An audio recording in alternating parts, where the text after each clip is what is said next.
Mapagpalang araw po sa inyong lahat. Panibagong araw, panibagong topic po tayo ngayon. Ano ba ang goal ng Kristiyanong pamumuhay? Ito po yung ating papag-usapan ngayong araw sa ating 365 daily devotions. Ang topic po natin ngayon ay mystical union.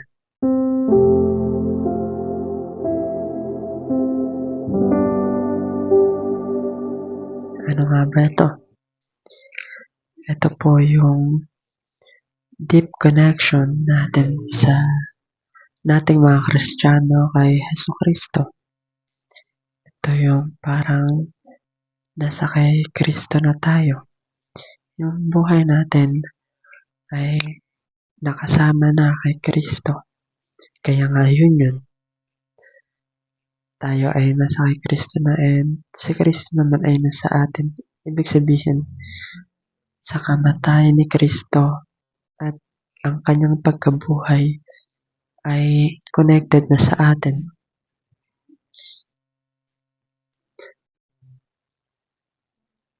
Ang kanyang kamatayan at ang buhay na walang hanggan ay connected sa Panginoon at sa atin dahil nga kung wala si Kristo ay wala tayong buhay na walang hanggan.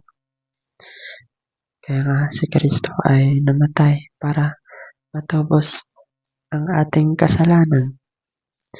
Yung pagkamatay niya sa lupa ay nangangahulugan na natubos na tayo sa kasalanan. Kahit siya yung naghirap at namatay ay tayo yung nagkaroon ng benefits.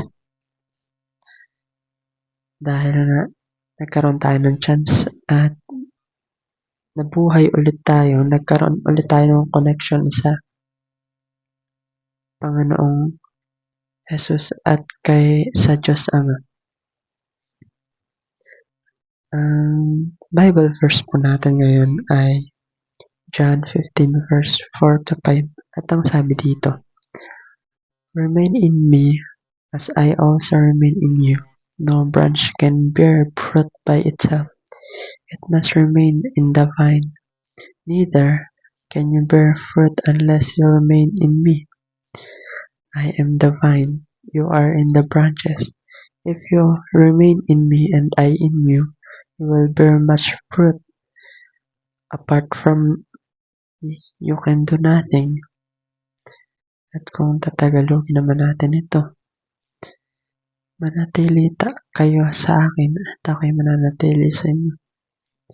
Ang sanga ay hindi makakapamunga sa kanyang sarili, maliban ito ay mananatili sa puno ng ubas.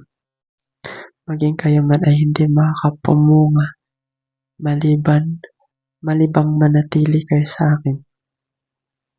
Ako ang puno ng ubas, kayo ang mga sanga.